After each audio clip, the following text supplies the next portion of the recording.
পায়েল, দেখো তোমার ভাই ভাবি আসছে। আরে পায়েল, এ কি অবস্থা করেছিস নিজের? গ্রামে গিয়েছিলাম, বললো তুই ইট ভাটায় কাজ করছিস, আর এসে দেখি তোর এই অবস্থা। ছি, আমি ভাবতেও পাচ্ছি না। দাদা বৌদি কেমন আছো তোমরা?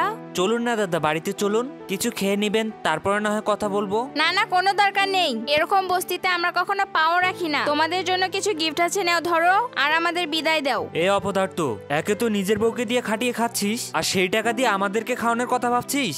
পুরুষ মানুষের সম্মান কি খেয়েছিস নাকি? এসব ভালোবাসা না শুনতেই ভালো লাগে। টাকা না থাকলে এসব জানলা দিয়ে পালাবে। বৌদি, তোমরা এভাবে আমার হাজবেন্ডকে আমার সামনে অপমান করতে পারো না। তোমরা দুজন তখন থেকে আমার হাজবেন্ডকে যেভাবে অপমান করছো, তোমাদের প্রতি সম্মানের জায়গাটা আর থাকলো না। তাই তোমরা এখন আসতে পারো।